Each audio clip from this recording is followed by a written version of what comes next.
सांसद पप्पू यादव पर press conference के दौरान हमला करने का मामला सामने आया, जिसके बाद मौके पर अफरा तफरी मच गई। बताया जा रहा है कि नई दिल्ली स्थित सरकारी आवास पर सांसद पप्पू यादव प्रेस कॉन्फ्रेंस कर रहे थे। इस दौरान उन पर चाकू से हमला किया गया और चप्पल फेंकी गई। पप्पू यादव का कहना है कि उनके घर में घुसकर मारपीट की गई। उन्होंने कहा कि उनकी हत्या की साजिश रची जा रही है। हमलावर ने उनको जान से मारने की धमकी दी। हमला करने वाला शख्स कौन था और उसने क्यों हमला किया, फिलहाल इन सवालों का जवाब पुलिस तलाश रही है।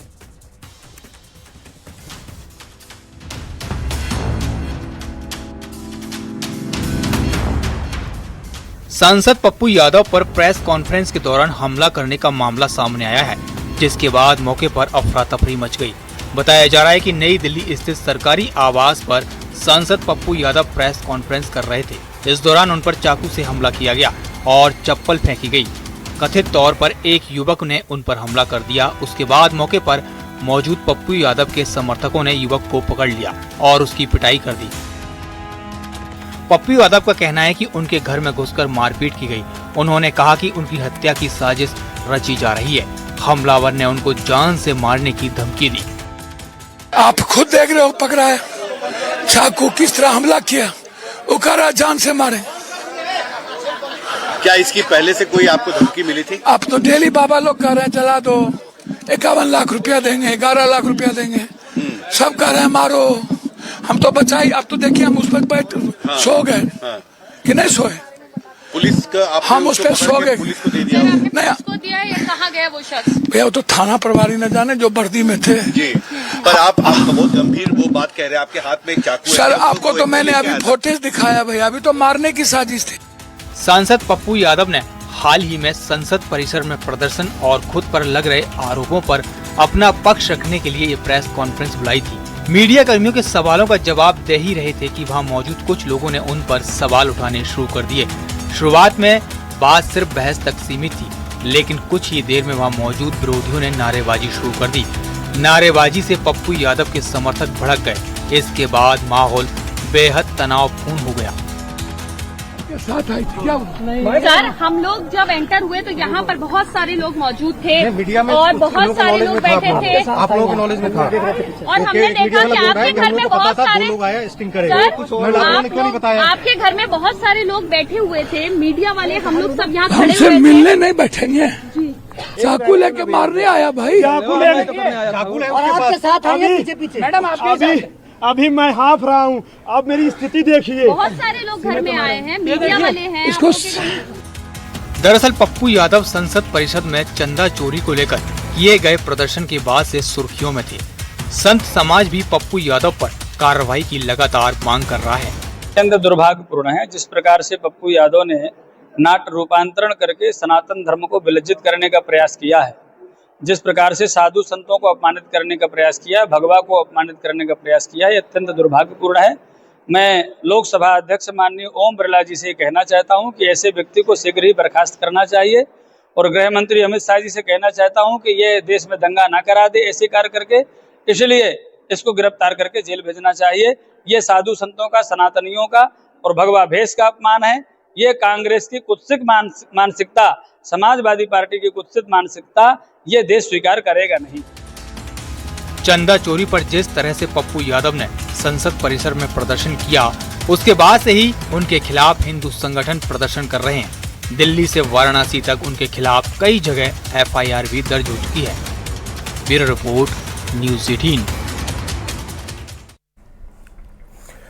यही रात अंतिम, यही रात भारी, बस एक रात की अब कहानी है सारी। यह गीत तो आपने सुना ही होगा। इस गीत के जो भाव हैं वो हालत इस समय बांकीपुर के उन उम्मीदवारों की है जिनका कुछ ही घंटों में फैसला आएगा। जी हां, बिहार की सियासत की धड़कनें इस वक्त थमी हुई हैं और निगाहें सिर्फ और सिर्फ पटना की बांकीपुर सीट पर टिकी हैं।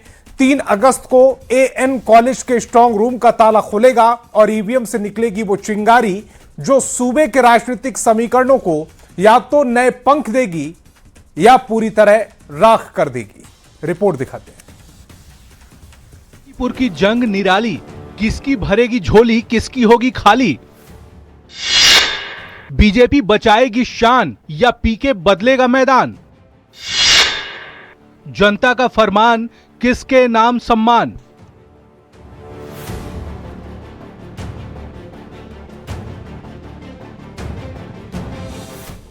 बांकीपुर, जहां सिर्फ वोट नहीं गिने जाएंगे बल्कि नेताओं की सियासी ताकत भी तौली जाएगी। उम्मीदवारों की धड़कनें तेज हैं, निगाहें टिकी हैं और 3 तारीख गवाह बनने जा रही है एक ऐसे सियासी फैसले की जिस पर टकटकी लगाए बैठा है पूरा देश।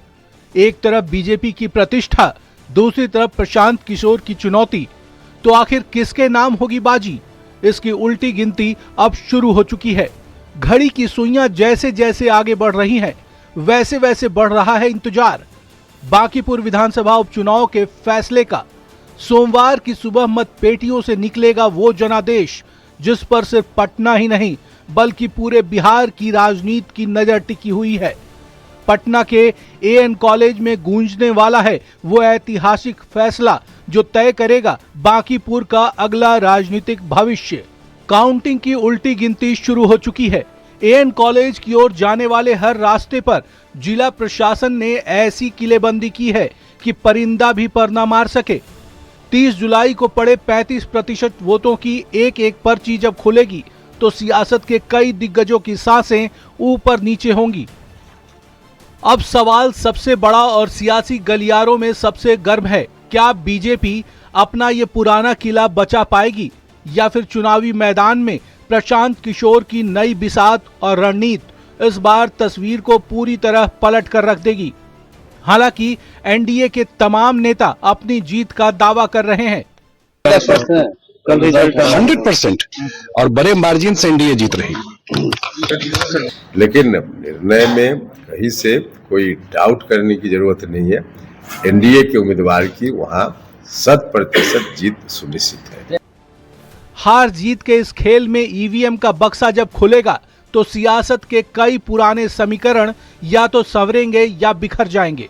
सबकी नजरें बस एक ही सवाल पर टिकी हैं, आखिर बांकीपुर का ताज किसके सिर सजेगा?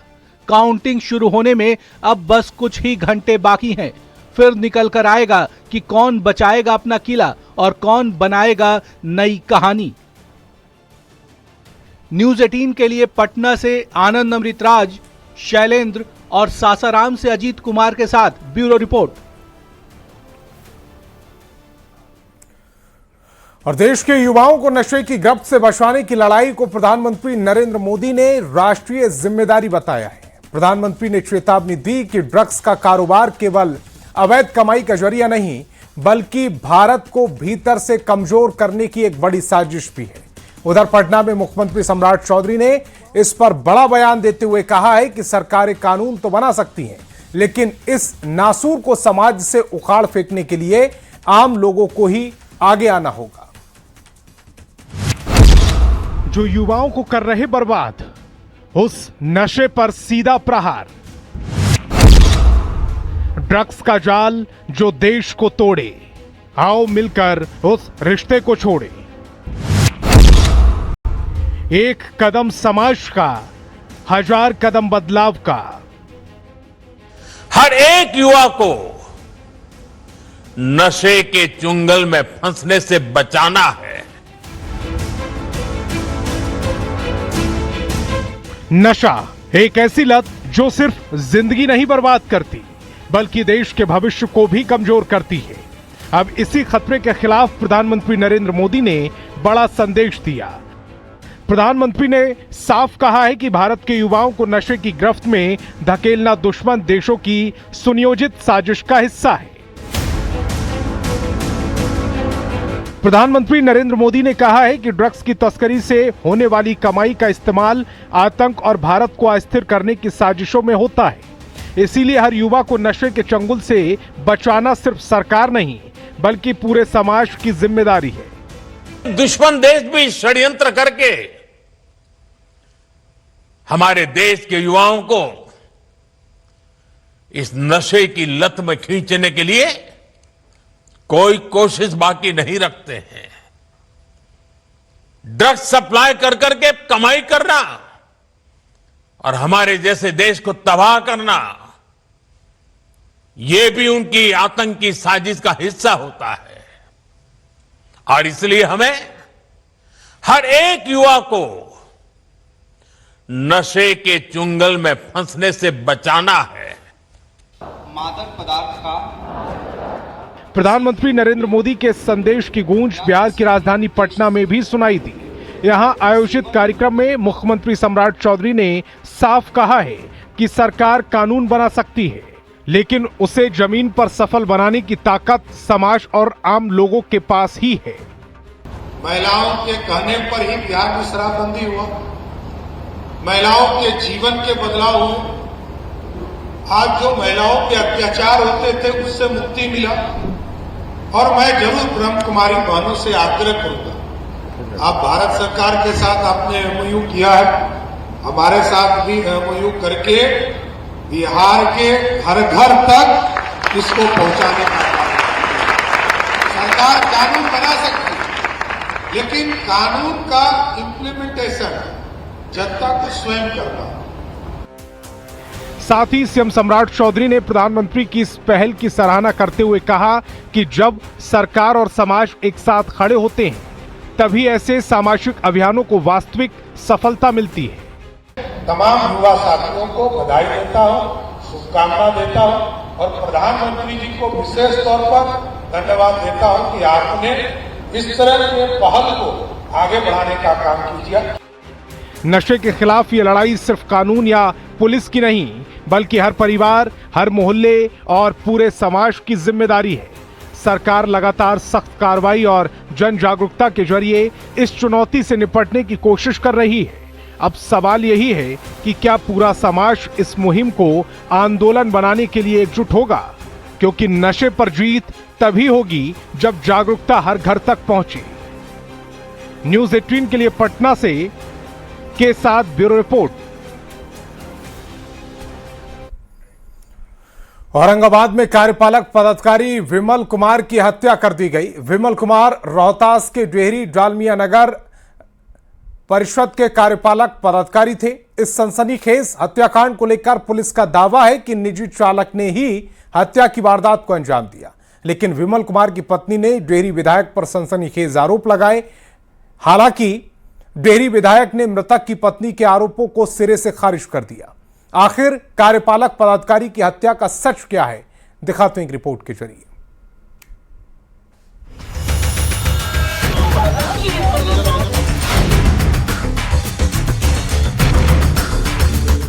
सफेद चादर में लिपटी लाश, परिवार में मची चीख पुकार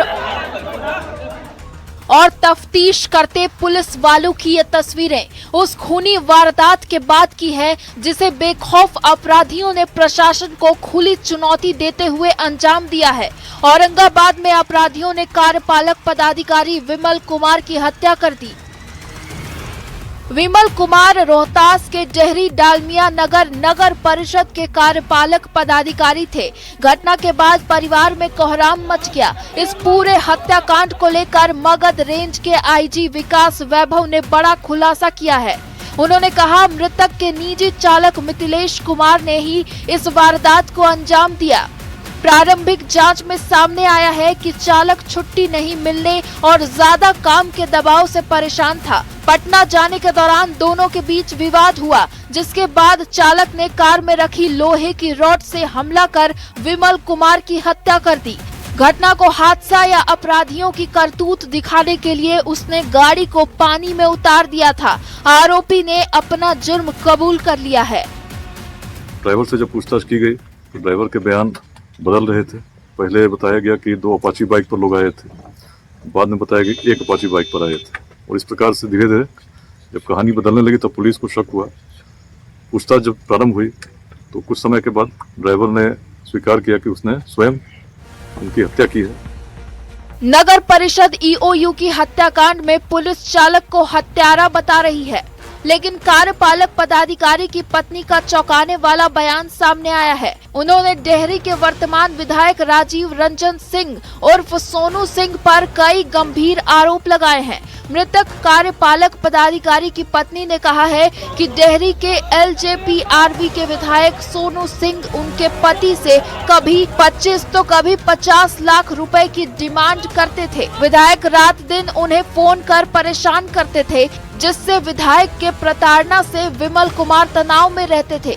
मृतक की पत्नी ने इस हत्याकांड में नार्को टेस्ट कराने की मांग की है, तो इस मामले में डेहरी विधायक सोनू सिंह ने सफाई दी है।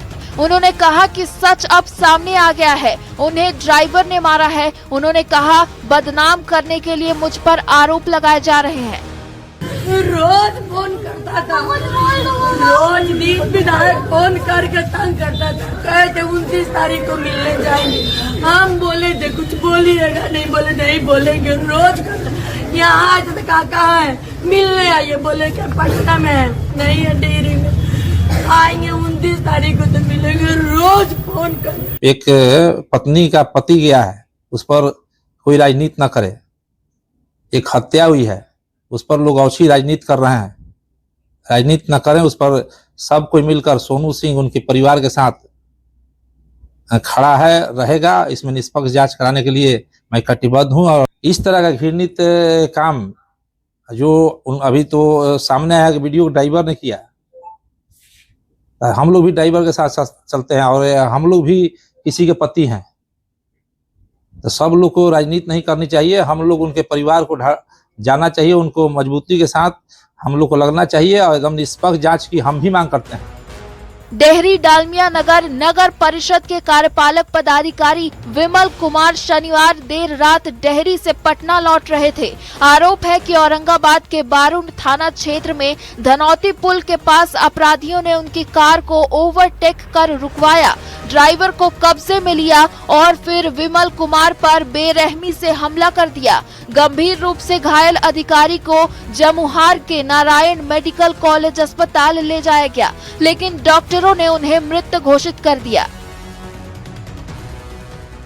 चाकू का निशान बाबू पर दिखाया, अंदर गोली है कि नहीं है वो पोस्टमार्टम के लिए।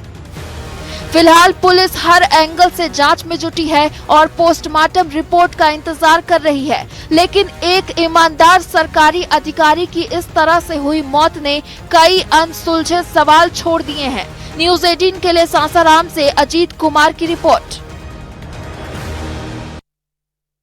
और स्कॉटलैंड के ग्लासगो में चल रहे कॉमनवेल्थ गेम 2026 भारत का शानदार प्रदर्शन देखने को मिल रहा है। कॉमनवेल्थ गेम्स में के 10वें दिन यानी शनिवार को भारत ने शानदार प्रदर्शन करते हुए 8 गोल्ड मेडल जीते, जिनमें 7 गोल्ड बॉक्सिंग और 1 पैरा शॉटपुट से आया है। भारत ने पहली बार कॉमनवेल्थ गेम्स के एक ही एडिशन बॉक्सिंग में 7 गोल्ड मेडल जीते हैं। सागर की बेटी यामिनी मौर्य ने कॉमनवेल्थ गेम में इतिहास रचा। जूडो में भारत को रजत पदक दिलाया गया। कॉमनवेल्थ गेम्स के खिलाड़ियों की शानदार प्रदर्शन पर देश में जश्न का माहौल है।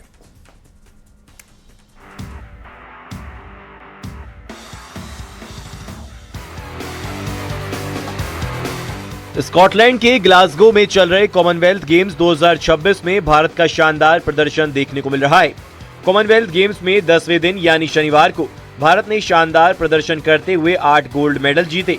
इनमें 7 गोल्ड बॉक्सिंग और 1 पैरा शॉटपुट से आया। भारत ने पहली बार कॉमनवेल्थ गेम्स में एक ही एडिशन बॉक्सिंग में 7 गोल्ड मेडल जीते हैं।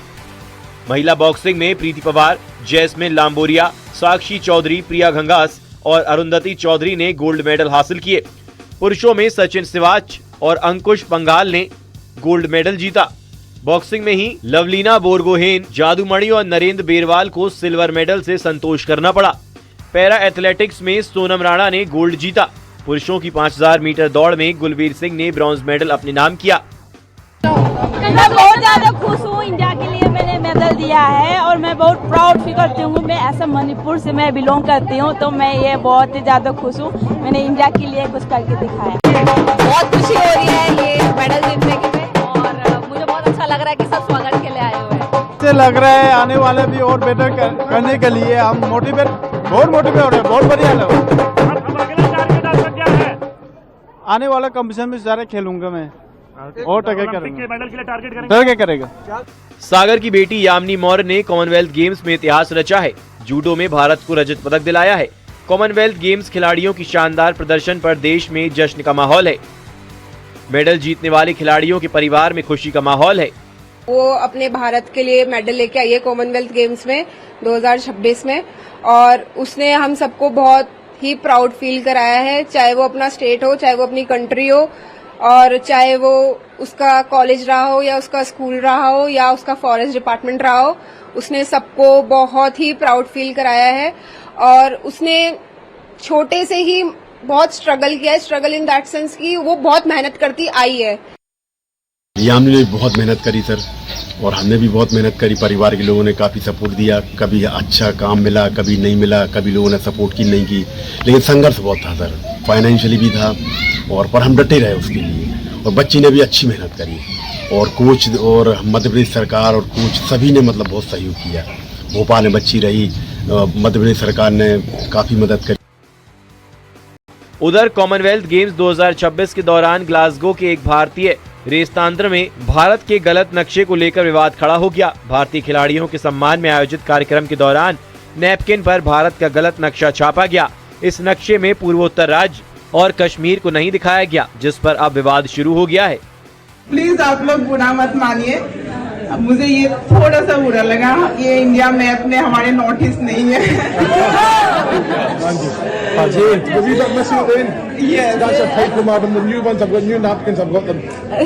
बाहर भी वहाँ लगा हुआ है कि हमारे भारत का मैप को कट कर दिया। हम नॉर्थ ईस्ट वालों के लिए बहुत नॉर्थ ईस्ट भी नहीं है, और एक चीज then I will also point out कि कश्मीर भी पुरानी है, so please make sure. Commonwealth games में अब तक भारत की ओर से शानदार प्रदर्शन किया जा रहा है। पहली बार है जब भारत ने कॉमनवेल्थ गेम्स में 7 गोल्ड अपने नाम किए हैं। Bureau report, news 18।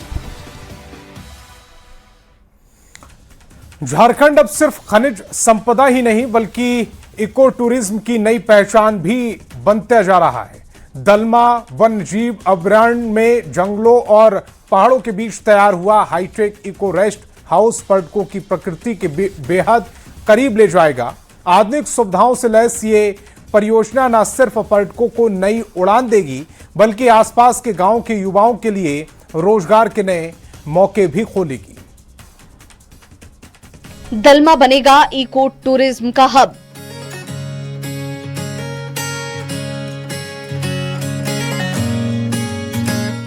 जंगल के बीच हाईटेक कॉटेज और घाटियों का शानदार व्यू।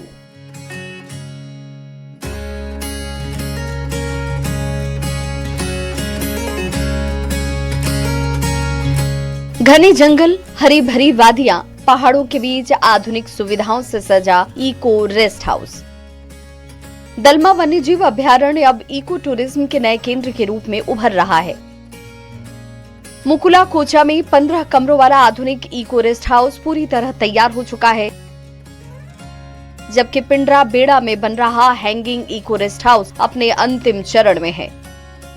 करीब 11 करोड़ रुपए की लागत से तैयार ये परियोजना पर्यटकों को जंगल के बीच प्रकृति के साथ यादगार अनुभव देने के लिए बनाई गई है। दलमा वन्य प्राणी आश्रयनी एवं पर्यटन विभाग के सहयोग से एक इको कॉटेज का एक निर्माण कराया गया है, और इससे दलमा वन्य प्राणी आश्रयनी में इको टूरिज्म को बढ़ावा मिलेगा। साथ ही साथ तो इस बुलेटिन में फिलहाल इतना ही। आप देखते रहिए न्यूज़ 18 बिहार झारखंड।